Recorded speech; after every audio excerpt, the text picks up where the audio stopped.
ಜಾತಿ ಗಣತಿ ವಿಚಾರವಾಗಿ ವಿಧಾನಸೌಧದಲ್ಲಿ ವಿಶೇಷ ಸಂಪುಟ ಸಭೆ ನಡೀತಾ ಇದೆ. ಸಿಎಂ ಸಿದ್ದರಾಮಯ್ಯನವರ ನೇತೃತ್ವದಲ್ಲಿ ನಡೀತಾ ಇರುವಂತಹ ಸಭೆ ಜಾತಿ ಗಣತಿ ಜಾರಿ ವಿಚಾರವಾಗಿ ವಿಶೇಷ ಸಂಪುಟ ಸಭೆಯನ್ನ ಇವತ್ತು ಸಿಎಂ ಸಿದ್ದರಾಮಯ್ಯನವರು ಕರೆದಿದ್ರು. ಸಂಪುಟ ಸಭೆಯ ಮುಂದೆ 6 ಪುಟಗಳ ಟಿಪ್ಪಣಿಯನ್ನ ಸಲ್ಲಿಕೆ ಮಾಡಲಾಗಿದೆ.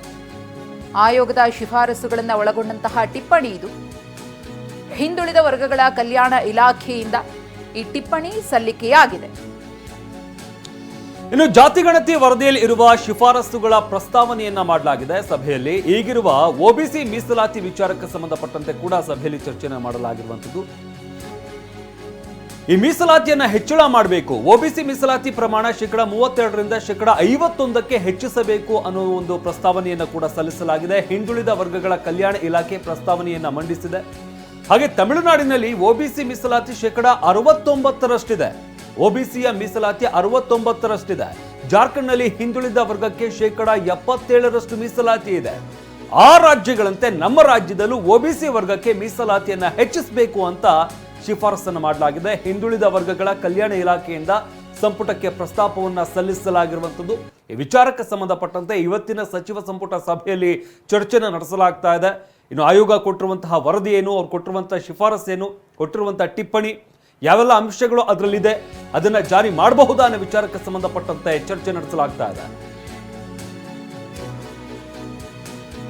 ಇನ್ನು ಈಗಿರುವ ಒಬಿಸಿ ಮೀಸಲಾತಿ ಪ್ರಮಾಣ ಹೆಚ್ಚಳವನ್ನ ಮಾಡಬೇಕು ಅನ್ನೋ ಕೂಗು ಕೂಡ ಕೇಳಿಬಂದಿದೆ. ಒಬಿಸಿ ಮೀಸಲಾತಿ ಪ್ರಮಾಣ 32% 51% ಹೆಚ್ಚಿಸಬೇಕು ಅನ್ನೋದು ಪ್ರಸ್ತಾವನೆ. ಹಿಂದುಳಿದ ವರ್ಗಗಳ ಕಲ್ಯಾಣ ಇಲಾಖೆಯಿಂದ ಈ ಪ್ರಸ್ತಾವನೆ ಸಲ್ಲಿಕೆಯಾಗಿದೆ. ತಮಿಳುನಾಡಿನ ವಿಚಾರವನ್ನ ಪ್ರಸ್ತಾಪ ಮಾಡ್ತಾರೆ. ಒಬಿಸಿ ಮೀಸಲಾತಿ ಅಲ್ಲಿ 69%ರಷ್ಟಿದೆ ಅಂತ ಹೇಳಿ. ಹಾಗೆಯೇ ಜಾರ್ಖಂಡ್ನಲ್ಲಿ ಹಿಂದುಳಿದ ವರ್ಗಕ್ಕೆ 77% ಮೀಸಲಾತಿ ಇದೆ. ಆ ರಾಜ್ಯಗಳಂತೆ ನಮ್ಮ ರಾಜ್ಯದಲ್ಲೂ ಕೂಡ ಒಬಿಸಿ ಮೀಸಲಾತಿಯನ್ನ ಹೆಚ್ಚು ಮಾಡಿ ಅನ್ನೋದು ಹಿಂದುಳಿದ ವರ್ಗಗಳ ಕಲ್ಯಾಣ ಇಲಾಖೆಯ ಆಗ್ರಹವಾಗಿದೆ.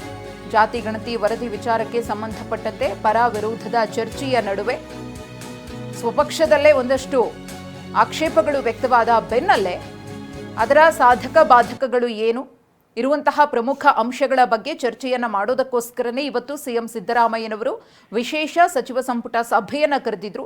ಈ ಸಂಪುಟ ಸಭೆ ಸಂಪೂರ್ಣವಾಗಿ ಜಾತಿ ಗಣತಿ ಜಾರಿ ವಿಚಾರಕ್ಕೆ ಸಂಬಂಧಪಟ್ಟಂತೆ ಅದರ ವರದಿಗೆ ಸಂಬಂಧಪಟ್ಟಂತೆಯೇ ಇರಲಿದೆ. ಈಗ ಎಲ್ಲ ಸಚಿವರು ಕೂಡ ಜಾತಿ ಗಣತಿ ವರದಿಯನ್ನ ಓದ್ಕೊಂಡು ಬಂದಿದ್ದಾರೆ. ಆ ವಿಚಾರಗಳ ಮೇಲೆ ಚರ್ಚೆ ನಡೀತಾ ಇದೆ. ಇನ್ನು ಮೀಸಲಾತಿ ಪ್ರಮಾಣದ ಬಗ್ಗೆ ಕ್ಯಾಬಿನೆಟ್ಗೆ ಟಿಪ್ಪಣಿ ಸಲ್ಲಿಕೆ ಮಾಡಲಾಗಿದೆ. ಯಾವ ವರ್ಗಕ್ಕೆ ಎಷ್ಟು ಮೀಸಲಾತಿ ಹೆಚ್ಚಾಗಬೇಕು ಅಂತ ಪ್ರಸ್ತಾಪ ಸಲ್ಲಿಸಲಾಗಿದೆ. 7 ರೀತಿಯ ಮೀಸಲಾತಿಗೆ ಇಲಾಖೆಯಿಂದ ಶಿಫಾರಸು ಮಾಡಲಾಗಿದೆ. 32% ಮೀಸಲಾತಿಯನ್ನೇ ಉಳಿಸಿಕೊಳ್ಳುವ ಒಂದು ಶಿಫಾರಸು, ಅಂದ್ರೆ ಈಗೇನಿದೆ ಅದು ಹಾಗೆ ಇರಲಿ ಅನ್ನೋದು ಒಂದಾದ್ರೆ, 51% ಮೀಸಲಾತಿ ಪ್ರಮಾಣವನ್ನ ಏರಿಸುವಂಥದ್ದು ಮತ್ತೊಂದು ಶಿಫಾರಸಾಗಿದೆ. 32% ಮೀಸಲಾತಿ ಉಳಿಸಿಕೊಂಡ್ರೆ ಪ್ರಮಾಣವು ಅದಲು ಬದಲಾಗುವಂತಹ ಸಾಧ್ಯತೆ ಇದೆ. ಮೀಸಲಾತಿ ಪ್ರಮಾಣದ ಬಗ್ಗೆ ಸಂಪುಟಕ್ಕೆ ಟಿಪ್ಪಣಿಯನ್ನ ಸಲ್ಲಿಕೆ ಮಾಡಲಾಗಿದೆ.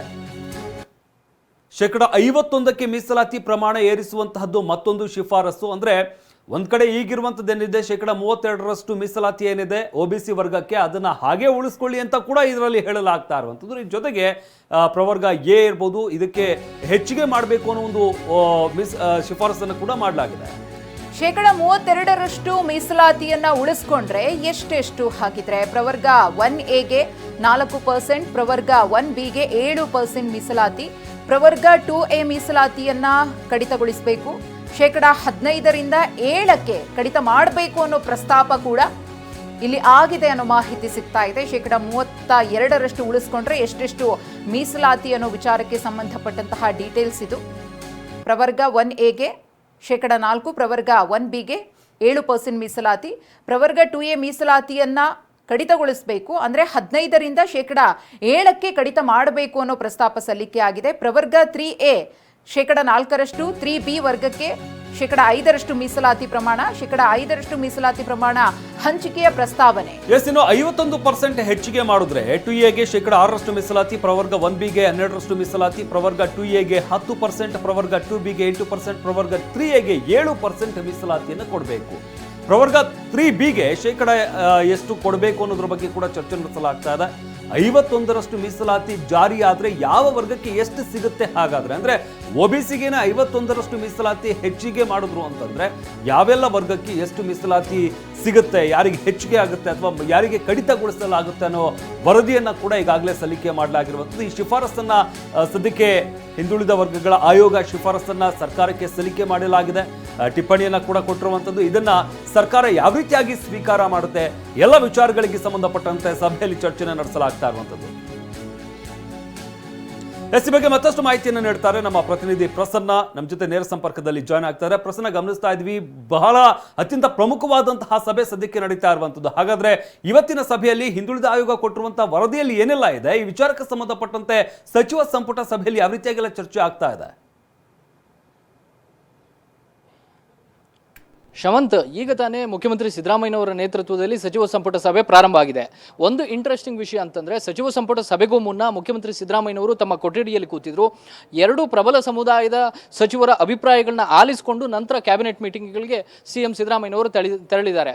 ಒಂದು ಕಡೆ ಡಿಸಿಎಂ ಡಿ.ಕೆ. ಶಿವಕುಮಾರ್ ಅವರು ಒಕ್ಕಲಿಗ ಸಚಿವರ ನೇತೃತ್ವದಲ್ಲಿ ಸುಮಾರು 15 ನಿಮಿಷಕ್ಕೂ ಹೆಚ್ಚು ಕಾಲ ಮುಖ್ಯಮಂತ್ರಿ ಸಿದ್ದರಾಮಯ್ಯನವರ ಜೊತೆ ಚರ್ಚೆಯನ್ನು ನಡೆಸ್ತಾರೆ. ಅದಾದ ಬಳಿಕ ಎಂ.ಬಿ. ಪಾಟೀಲ್ ಸೇರಿದಂತೆ ಉಳಿದ ಲಿಂಗಾಯತ ಸಚಿವರು ಕೂಡ ಮುಖ್ಯಮಂತ್ರಿಗಳ ಜೊತೆ ಒಂದು ಪ್ರತ್ಯೇಕವಾದಂಥ ಮಾತುಕತೆಯನ್ನು ನಡೆಸ್ತಾರೆ. ಅದಾದ ಬಳಿಕ ಇದೀಗ ಮುಖ್ಯಮಂತ್ರಿಗಳ ನೇತೃತ್ವದಲ್ಲಿ ಸಚಿವ ಸಂಪುಟ ಸಭೆ ಪ್ರಾರಂಭ ಆಗಿದೆ. ಪ್ರಾರಂಭ ಆದಂಥ ಈ ಒಂದು ಸಭೆಗೆ ಹಿಂದುಳಿದ ವರ್ಗಗಳ ಕಲ್ಯಾಣ ಇಲಾಖೆಯಿಂದ ಒಂದಷ್ಟು 10 ರಿಂದ 11 ಪುಟಗಳ ಒಂದು ಟಿಪ್ಪಣಿಯನ್ನು ಕೊಡಲಾಗಿದೆ. ಆ ಟಿಪ್ಪಣಿಯಲ್ಲಿ ಹಿಂದುಳಿದ ವರ್ಗಗಳ ಆಯೋಗದ ಶಿಫಾರಸುಗಳನ್ನ ಪ್ರಮುಖವಾಗಿ ಉಲ್ಲೇಖ ಮಾಡಲಾಗಿದೆ. ಜೊತೆಗೆ ಮೀಸಲಾತಿ ಪ್ರಮಾಣವನ್ನು ಹೆಚ್ಚಳ ಮಾಡಿದರೆ ಯಾವ ಯಾವ ವರ್ಗಕ್ಕೆ ಎಷ್ಟೆಷ್ಟು ಮೀಸಲಾತಿಯನ್ನು ಹಂಚಿಕೆ ಮಾಡಬೇಕು ಅನ್ನೋ ಬಗ್ಗೆಯೂ ಕೂಡ ಸ್ಪಷ್ಟವಾಗಿ ನಮೂದನ್ನು ಮಾಡಲಾಗಿರುವಂಥದ್ದು. ಇಲ್ಲಿ ಎರಡು ಪ್ರಮುಖ ಅಂಶಗಳು. ಒಂದು, 32% ಮೀಸಲಾತಿಯನ್ನು ಉಳಿಸ್ಕೊಂಡಿದ್ದೆ ಆದರೆ ಮುಂದೆ ಕ್ಯಾಟಗರಿ ವೈಸ್ ಯಾವ ರೀತಿ ಮೀಸಲಾತಿಯನ್ನು ಹಂಚಿಕೆ ಮಾಡಬೇಕು ಹೊಸದಾಗಿ ಅನ್ನುವಂಥ ಒಂದು ಶಿಫಾರಸು ಇದೆ. ಇನ್ನೊಂದು, 51ರಷ್ಟು ಮೀಸಲಾತಿ ಪ್ರಮಾಣವನ್ನು ಏರಿಕೆ ಮಾಡಿದ್ದೆ ಆದರೆ ಆ ಸಂದರ್ಭದಲ್ಲಿ ಯಾವ ಯಾವ ಕ್ಯಾಟಗರಿಗಳಿಗೆ ಯಾವ ಯಾವ ಮೀಸಲಾತಿಯನ್ನು ಕೊಡಬೇಕು ಅನ್ನೋ ಬಗ್ಗೆಯೂ ಕೂಡ ಪ್ರಮುಖವಾಗಿ ಉಲ್ಲೇಖ ಮಾಡಲಾಗಿರುವಂಥದ್ದು. ಇದರ ಜೊತೆಗೆ ಕೆನೆಪದರದ ನೀತಿಯನ್ನು ಅಳವಡಿಸಿಕೊಳ್ಬೇಕು ಅನ್ನುವಂತಹ ಶಿಫಾರಸು ಕೂಡ ಈ ಒಂದು ಉಲ್ಲೇಖದಲ್ಲಿದೆ. ಕೆನೆಪದರ ನೀತಿಯನ್ನು ಎಲ್ಲ ಕ್ಯಾಟಗರಿಗಳಿಗೂ ಕೂಡ ಅಳವಡಿಸಿಕೊಂಡ್ರೆ ಸೂಕ್ತ ಅನ್ನುವಂತಹ ಒಂದು ಶಿಫಾರಸನ್ನು ಮಾಡಲಾಗಿರುವಂತಹ ಹಿನ್ನೆಲೆಯಲ್ಲಿ ಇದರ ಬಗ್ಗೆಯೂ ಕೂಡ ಕೂಲಂಕುಷವಾದಂಥ ಚರ್ಚೆಯನ್ನು ನಡೆಸಬಹುದು. ಇದು ಮೀಸಲಾತಿಯ ಪ್ರಮಾಣಕ್ಕೆ ಸಂಬಂಧಪಟ್ಟಂಥ ಒಂದು ತಾಂತ್ರಿಕವಾದಂಥ ಅಂಶಗಳಾದರೆ, ರಾಜಕೀಯವಾಗಿಯೂ ಕೂಡ ಸಚಿವ ಸಂಪುಟ ಸಭೆಯಲ್ಲಿ ಮಹತ್ವದ ಚರ್ಚೆಗಳಾಗುವಂಥ ಸಾಧ್ಯತೆಗಳಿದ್ದಾವೆ. ಒಕ್ಕಲಿಗ ಮತ್ತು ಲಿಂಗಾಯತ ಸಮುದಾಯದ ಸಚಿವರು ಈಗಾಗಲೇ ತಮ್ಮ ತಮ್ಮ ಸಮುದಾಯದ ಆಕ್ರೋಶ, ದುಗುಡ, ದುಮ್ಮಾನಗಳನ್ನು ಅರ್ಥ ಮಾಡಿಕೊಂಡು ಇವತ್ತಿನ ಸಚಿವ ಸಂಪುಟ ಸಭೆಗೆ ಬಂದಿರೋದ್ರಿಂದಾಗಿ ಅವರು ಮುಖ್ಯಮಂತ್ರಿ ಸಿದ್ದರಾಮಯ್ಯನವರಿಗೆ ಹೇಗೆ ಇದೆಲ್ಲವನ್ನು ಕೂಡ ಮನವರಿಕೆ ಮಾಡಿಕೊಡ್ತಾರೆ ಅಥವಾ ಇದರ ಅನುಷ್ಠಾನ ಅನ್ನುವಂತಹ ಸಂದರ್ಭ ಬಂದಾಗ ಕೇವಲ ಮೀಸಲಾತಿಗೆ ಮಾತ್ರ ಇದು ಸೀಮಿತ ಆಗಿರೋದಿಲ್ಲ. ಈ ಕಾರಣಕ್ಕೋಸ್ಕರ ಇದೀಗ ಸಾಕಷ್ಟು ಚರ್ಚೆಗಳು ಮುಖ್ಯಮಂತ್ರಿ ಸಿದ್ದರಾಮಯ್ಯನವರ ನೇತೃತ್ವದ ಸಚಿವ ಸಂಪುಟ ಸಭೆಯಲ್ಲಿ ನಡೀತಾ ಇದೆ. ಇನ್ನು ಕೆಲವೇ ನಿಮಿಷಗಳಲ್ಲಿ ಇದರ ನಿರ್ಣಯ ಕೂಡ ಹೊರಬೀಳುವಂತಹ ಸಾಧ್ಯತೆಗಳಿದ್ದಾವೆ. ಶಮಂತ, ಧನ್ಯವಾದ ಪ್ರಸನ್ನ ನಿಮ್ಮೆಲ್ಲ ಮಾಹಿತಿಗಾಗಿ.